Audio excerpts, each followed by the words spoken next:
What's up, gamer? My name's Wilucco, and today I did not expect to be making a video, but here we are in front of the Path of Exile 3.25.1 patch notes that just came out about an hour and a half ago.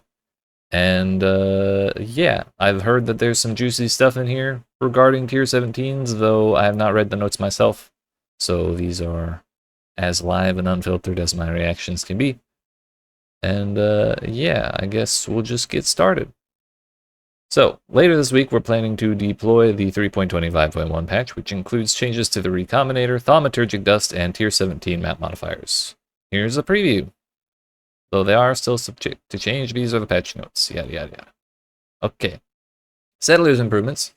Reworked how shipping Thaumaturgic Dust affects shipping risk and rewards. Previously, it was multiplying the shipment value and having a disproportionately high impact on risk compared to rewards. Now it simply adds to shipment value and scales the amount of rewards based on the other goods being shipped.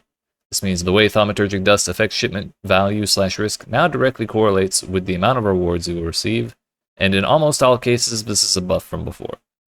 So they made Thaumaturgic Dust work a little more intuitively, I guess, because there's been all sorts of stuff lying around about what the dust actually does in your shipments. Like, it only affects gear, and it doesn't even affect like how well it's rolled, like they kind of implied, or some people thought.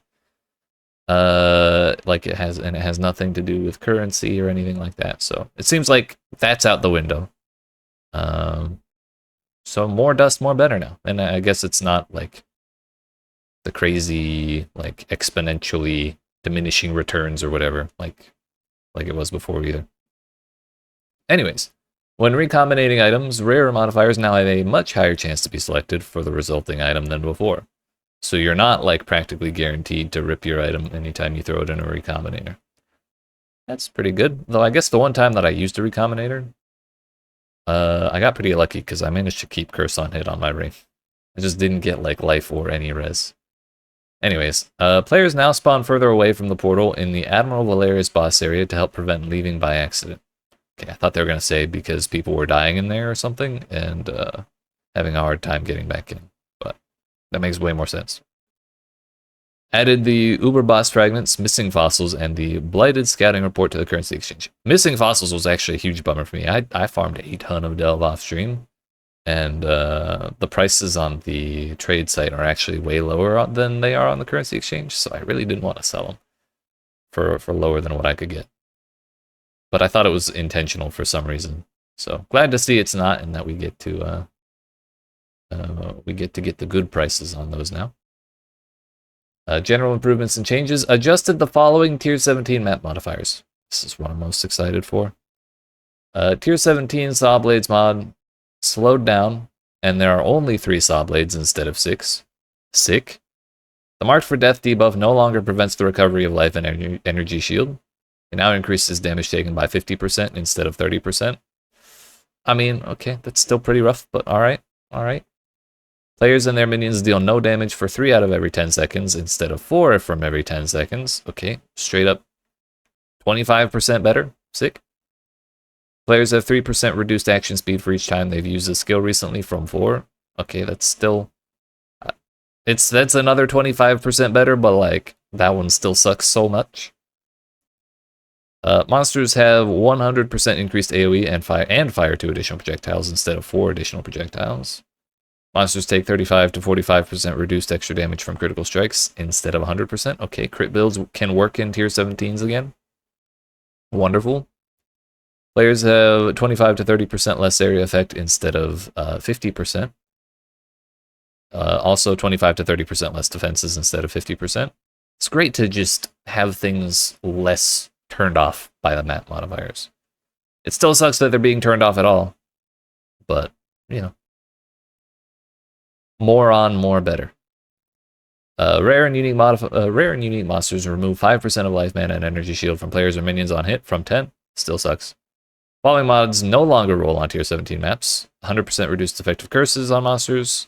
-2 to maximum number of summoned totems. Players in area take 20% increased damage per nearby ally. Cannot gain charges, cannot recharge energy shield, and cannot regen life, mana, or energy shield. Cannot block or suppress. Oh, I'm sorry, that's probably 2 separate mods. Players cannot block, and players cannot suppress spell damage. Players have 90% reduced effective non-curse auras from skills. I mean, you may as well have had it at 100% if you're going to put it at 90, you know? Players have 80% less recovery rate of life and energy shield, and monsters cannot be leashed from. Yo, can we get that out of the tier 16 pool, too? Please? I hate that mod. So there's a lot of like the things that suck for everybody are just gone in a lot of cases, and I'm okay with that.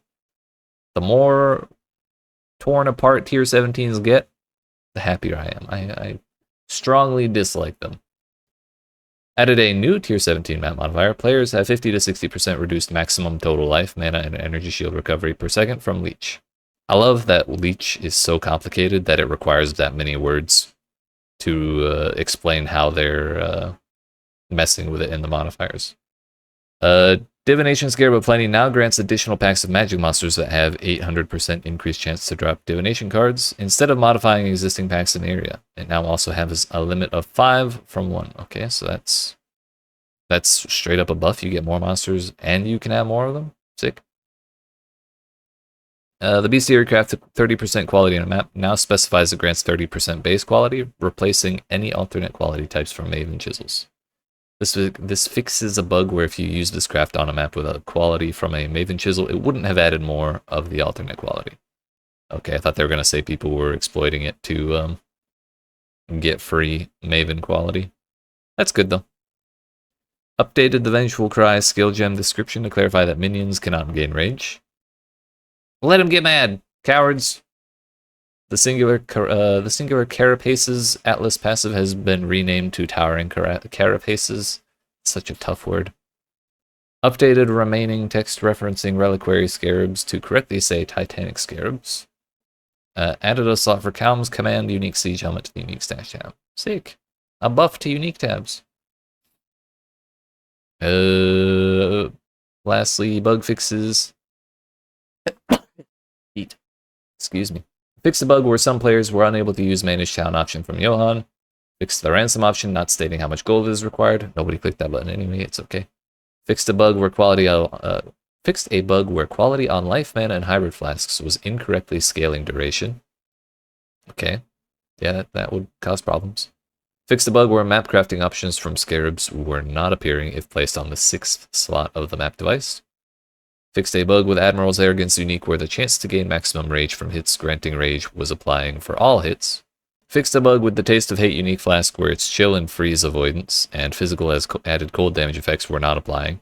Fixed a bug where the Vengeance notable passive skill granting rage when hit by enemies was incorrectly applying to all hits and not just hits by enemies. Fixed a bug where the Savage Intensity notable passive skill was not reducing the rage cost of skills. Fixed a bug where the Sepulchre map boss Doedri the Defiler even, would fail to drop guaranteed rewards after being killed in her second form. Fixed the Meteor on Flask-Use Tier 17 map modifier and Searing Exarch Altar modifier having no impact effect.